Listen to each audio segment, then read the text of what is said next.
Perkenalkan Ibu, nama saya Bidan Ari yang bekerja di klinik ini. Silakan duduk Ibu, sebentar Ibu, saya tutup pintunya terlebih dahulu untuk menjaga privasi Ibu.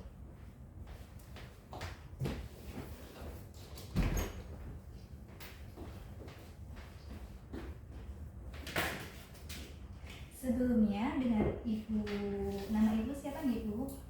Ibu Mawar. Usianya berapa Ibu? 27 tahun Ibu. Sudah bekerja atau bagaimana Ibu? Ibu rumah tangga. Sebelumnya Ibu ada keluhan apa Ibu datang ke sini?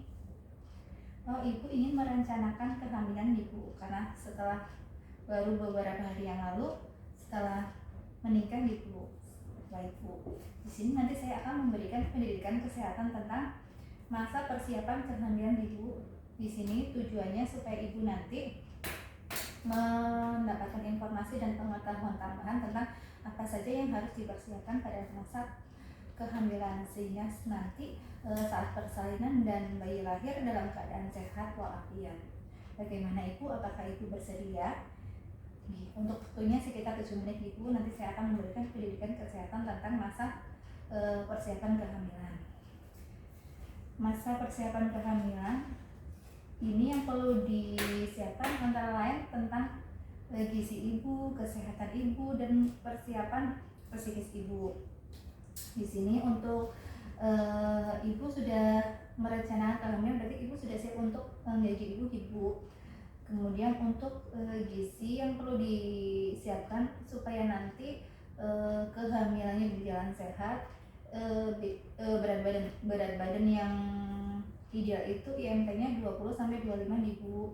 Jika lebih dari 20 atau 25 itu akan menyebabkan PCOS, jadi berhubungan dengan fertilitas Bu. Jadi sel telur itu gagal untuk berovulasi itu jika berat badannya itu lebih dari 20-25 IMT.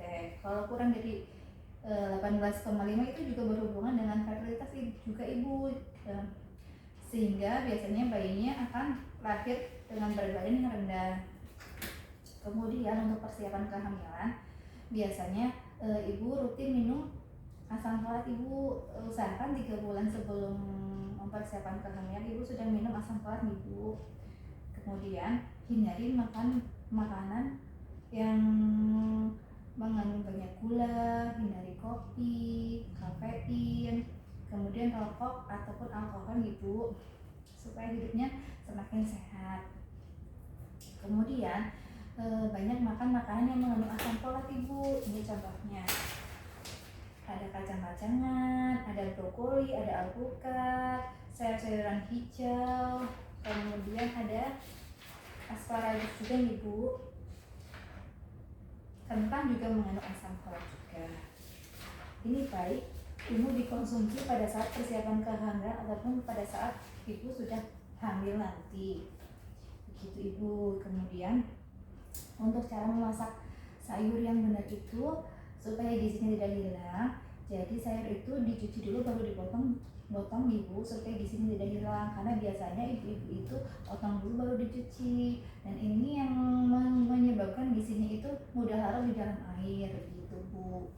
Kemudian ini tentang gizi. Jika memang Ibu merencanakan untuk kehamilan, mungkin nanti bisa berhubungan dengan suami itu pada saat Ibu masa subur. Masa subur biasanya itu terjadi hari ke-10 sampai ke-17 pada saat hari pertama haid Ibu. Itu kalau siklusnya 28 hari Bu. Jadi Ibu itu nanti berhubungan pada saat masa subur, sehingga untuk kemungkinan hamilnya itu tinggi. Kemudian untuk pola seksualnya itu bisa berhubungan dengan suami itu 3 hari sekali Ibu. Karena setiap 3 hari sekali itu sperma akan memproduksi sperma yang baru gitu.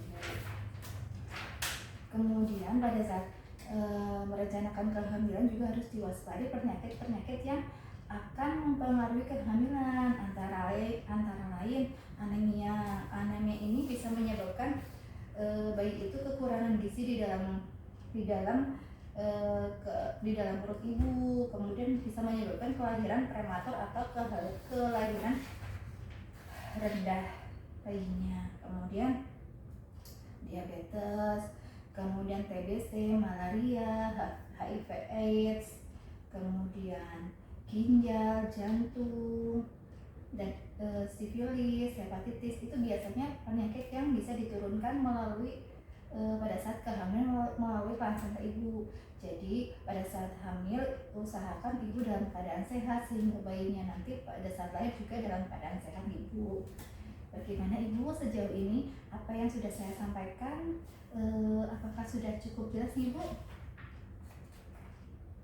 Insya Allah jika ini nanti dijalani dengan baik, insya Allah nanti ibu misalkan konsumsi asam folat selama 3 bulan, berhubungan pada saat masa subur 3 hari sekali dengan suami, makan makanan yang bergizi, insya Allah untuk kemungkinan hamilnya akan berpeluang lebih besar ibu.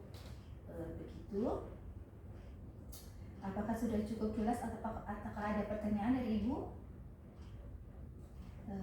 Nanti kalau misalkan ibu ada keluhan atau apa yang ingin ditanyakan, nanti ibu bisa untuk berkunjung kembali ibu. Dari apa yang sudah saya sampaikan ini, apakah ibu sudah paham tentang apa itu masa prakonsepsi, masa subur, gizi yang diperlukan untuk persiapan kehamilan, antara lain harus konsumsi asam folat, makan makanan yang bergizi, berhubungan pada saat masa subur. Semua itu sudah dijelaskan dan ibu sudah cukup jelas nih bu. Sudah. Nanti mungkin 1 atau 2 minggu atau 1 bulan lagi ibu boleh berkunjung ke sini lagi, atau mungkin kalau misalkan jika ada yang perlu ditanyakan ibu bisa datang lagi ke sini ibu untuk konsultasi lagi. Begitu ibu. Terima kasih atas kunjungannya. Mohon maaf jika ada salah kata. Wassalamualaikum warahmatullahi wabarakatuh. Kemudian mendokumentasikan hasil dari Permenkes prakonsepsi ini.